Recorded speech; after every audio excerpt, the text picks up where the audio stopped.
What up, guys?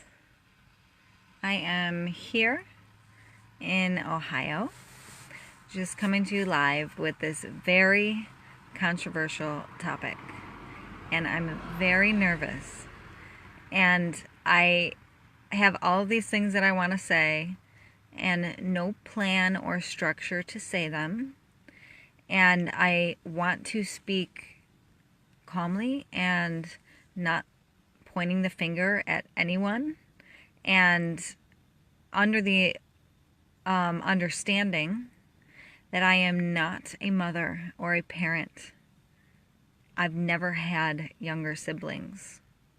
So I want to preface this with that and say that this is coming from such a place of love that I am not making anybody wrong here, but I hope to bring awareness to the situation of families making lifestyle changes, and that starts most of the time with diet. And I've had two conversations this morning, excuse my phone, I've had two conversations today alone that spoke about, it was two mothers, and they spoke about their children not eating anything besides, it was the same food every time. Not eating anything besides macaroni and cheese, chicken nuggets, and cheese. And this comes up so often. And I want you guys to understand that a lot of behavioral issues can be stemmed back to diet. And so when I say, so your child, so you want to make a change, right? You want to make a lifestyle change. And excuse me, because I'm nervous about this. You want to make a lifestyle change as a parent. And it's challenging because your child or children don't eat what you now want to eat. It's not good for them. They don't like it. They cry, they scream, they give you hell. It feels terrible because you feel like you're not giving your child something life-sustaining. You feel like you're not feeding them, right? I could only imagine that that would feel absolutely terrible to have a screaming, hungry child. And the thing to understand here is, if you have been, and a lot of people do, because it's just what we do here in America, feeding your child since either after, straight out of the womb, or before birth, things like sugar and breads and really everything that converts to sugar, which is a drug, the child is addicted. And I say that 100% confident that if your child is eating processed foods, they are addicted to them. So when we try to change the diet of a child, we're actually changing the diet of an addict. We're changing the drug of an addict. And sugar is more addictive than cocaine. So understanding this going into it, yeah, they're gonna scream and bitch and moan, and it's going to be scary and uncomfortable. And just think about yourself here. So going back to them, a lot of children don't enjoy vegetables. They just don't. And it's very challenging to help them eat the vegetables. And it's really, hey girl, hi Danielle. You were one of these inspirations for me today after our conversation. And a lot of children, they just don't like vegetables. And think about yourself. Think about the child's diet. And a lot of the child's diet is processed, sugary foods, right? So now think about yourself. If you ate Snickers all day, or just say you had a Snickers for lunch. You ate the whole Snickers, and then you went to go try to eat some broccoli. Like, no, that shit is not going to taste good. It won't taste good. And the child doesn't understand that what's actually good or bad for their growth, right? They just know it tastes good. And they physiologically are addicted to the sugar. And the sugar comes in all forms. It comes in grain, it comes in corn, it comes in actual sugar, most processed foods, right? So we're actually giving the children these drugs to help them behave, and it's actually causing an addiction and more than likely causing bad behavior. And again, just like if you ate Snicker for lunch and then try to eat some broccoli, it's going to taste like shit. If they've been eating this way their whole life and you try to introduce them to something new, they're not going to want it, right? And one thing I really want to get across here, and one thing that is really deep on my heart here, and that I'm nervous about the most here, again, because I'm not a mother and I never had younger siblings. I just know this from what I study and what I see and what I know about the body and how we develop. What I really want to get across is that whatever foods that your children are eating, and most of the time, like I said, the same people told me the same foods today. It was chicken nuggets, mac and cheese, pizza, and corn. If you're in processed foods, right, snacks, goodies, your child, your beautiful child, is developing right now. So their cells are being created from all of that stuff, because that is the fuel that you're giving them to create not only their cells, their bones, all of it. Their brain is developing. And those things do not develop bodies and brains well. It leads to behavior issues. It leads to psychotic episodes. It leads to health issues down the road. Hey, Ian, thank you very much. And so if we really want to take the future generations, if we really treat them as a priority and want to take their well-being seriously, we get to do the research on how we raise them and what we give them and what we feed them, because we're not just feeding their hunger, all right? We're feeding their growth. We're feeding their body. We're creating their cells with hot dogs. We're creating their cells with microwave mac and cheese. We're creating their cells with all of these things that don't do a good job of creating a body. And know that they're addicted, and know that it's going to be scary when it comes time to change that.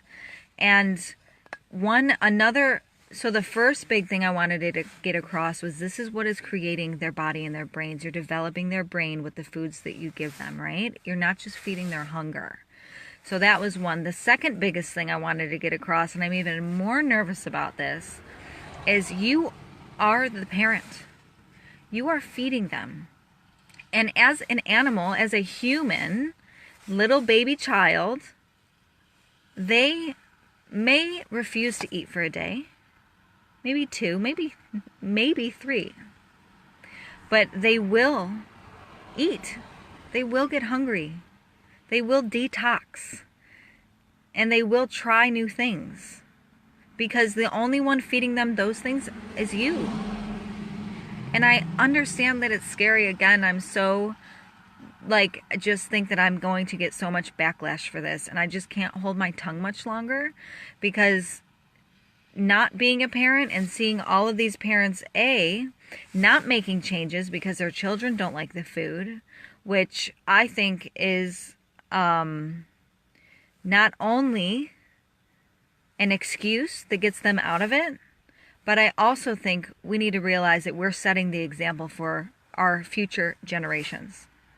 And I take this into consideration when I'm around my friends' children. I'm the example for them. You're the example for your child, right? Don't use the excuse that you can't do it if they won't eat the food. Make a way out of no way. This is their life.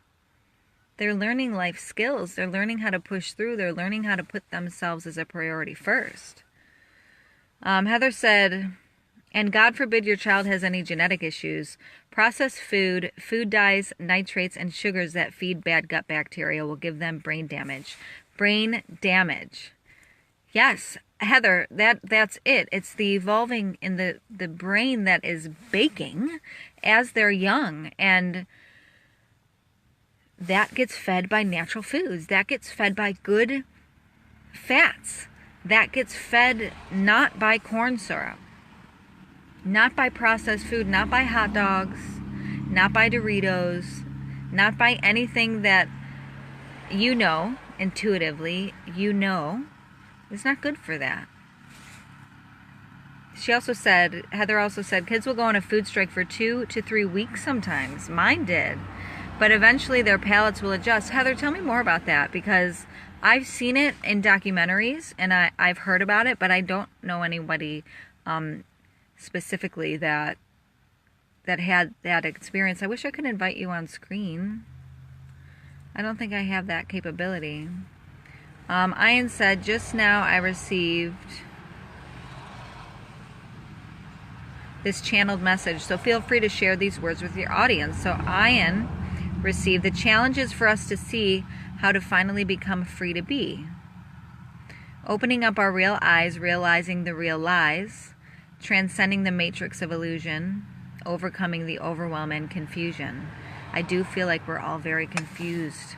We don't know the facts. We're ignorant of the facts of what creates a healthy body and what changes our body that we have now. He also said, like a fox being truly clever, out of the box staying high forever, honoring the gifts of Mother Earth, utilizing our valuable human birth. So that's perfect, because natural foods that come from the earth, foods that aren't processed, that's going to be your first best bet into switching around what your life and your lifestyle looks like. You don't have to go keto, you don't have to go vegan, you don't have to go paleo, you don't have to do any of that right now. Just get rid of the processed stuff and start eating whole foods. And you will see a huge difference in yourself, in your behavior, in your children, and their behavior. Their outlook on life, their attitude. I had ADD as an adult I had it since 4th grade, diagnosed through adulthood, changed my lifestyle, it's gone. As an adult, think about a developing child's brain, how awesome you can actually reverse these things. Continued on his channel, he said, mankind receiving Mother Nature's medication, freeing our minds and mantra meditation, taking full shelter of the holy name, seeing through the endless mind games. So the mind games, what I'm taking from this, Ian, is that, it's media, it's advertising. The cereal's eyes are lowered because they're supposed to be meant to looking at the children. They're advertising to the children, sugar-coated sugar to the child. And then he comes to you and he wants this thing and you love him, so you say yes. That's okay if you've done that. That's okay if you're doing that. Just take the responsibility and create the time to find the facts that might be hard to look at so your child can actually develop properly and you can actually set a great example on their health and wellness. To finish, he said, taking full shelter of the holy name, seeing through the endless mind games. Oh, I read that. Sharing original unconditional love, allowing blessings to pour down from above. Finalizing, he says, giving up the struggles and strife, making love the ultimate goal of life. Yes, so that is it too. So if we come from a place of love, when we come from a place of love, looking at our children and looking at the future generations and looking at ourselves, we get to put ourselves through that challenge. Because that little challenge in the little slice of pie that is your life, that little challenge to switch your palate and to change your lifestyle and to go through that little bit of discomfort with you and your children for the whole future, that is love. And I understand that love can seem like keeping somebody comfortable, hiding them and holding them and shielding them from pain. I understand how that may look like love to you. But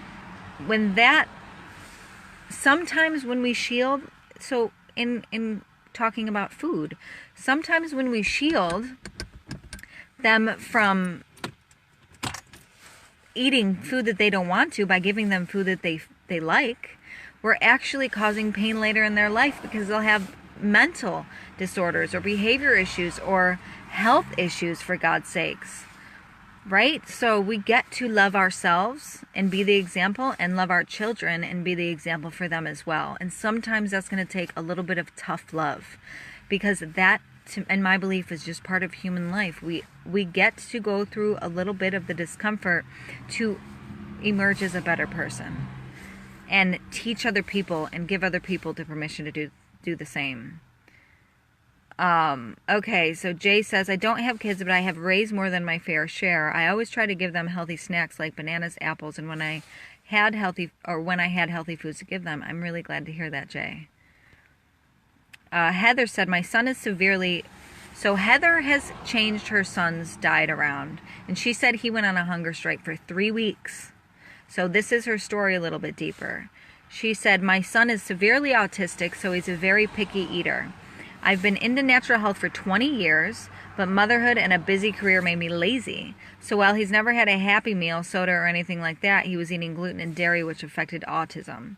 So when we cut out dairy and gluten, he refused to eat almost everything for 2 to 3 weeks.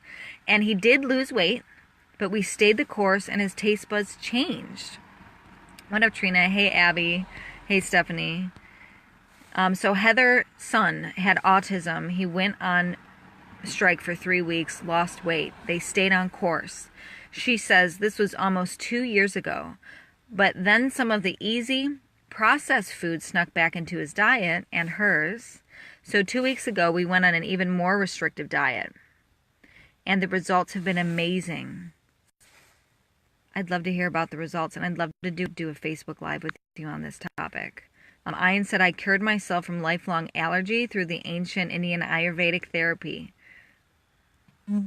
Hey, Jake. So this I just want to bring this full circle here.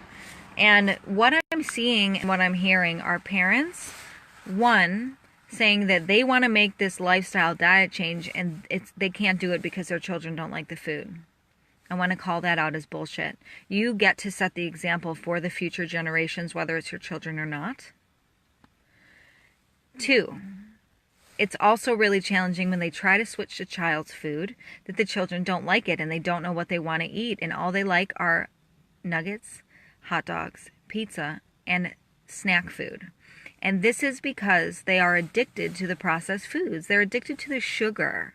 They're addicted to the dopamine rush that they get when they eat those foods. It is an addiction. It is more addictive than crack. Sugar is. And sure, it makes them happy in the moment, but they are addicts. I fought with sugar addiction. I went through aggression.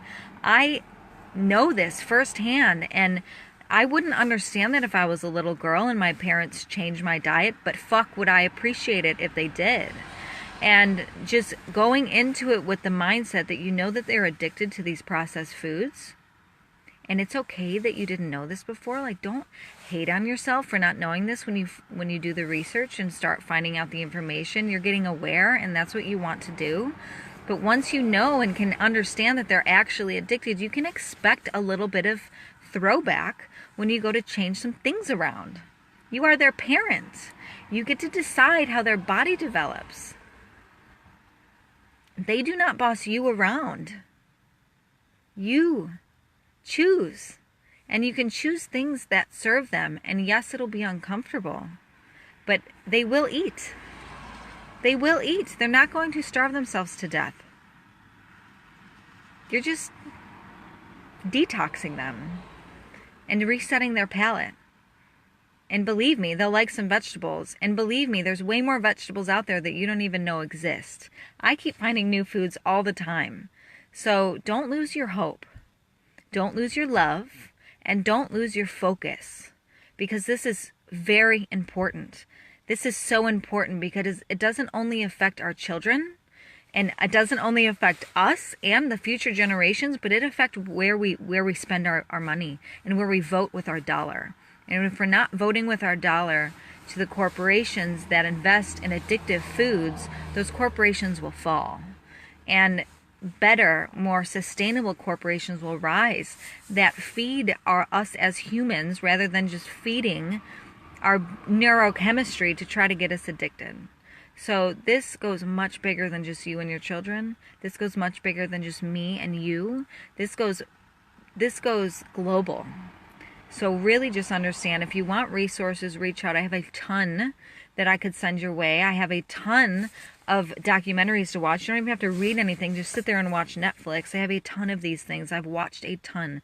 Don't forget that I almost died twice from Crohn's disease, and I have gone through this journey myself. So if you guys want help, if you guys need guidance, if you guys just want to get some awesome information, keep the love in mind, keep the purpose in mind, and to keep your direction strong, message me and I'll send them to you.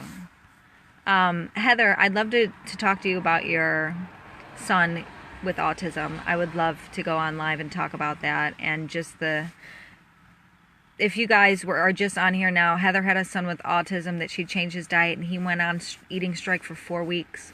3 weeks? It might have been 3 weeks. And he's fine. He's alive. He's eating, and his palate has changed, and it's possible. If it's possible for anybody else, that opens the possibility for you guys. Notice that everything that goes in their mouth is creating their body. And I guarantee you don't want their body created out of hot dogs. All right?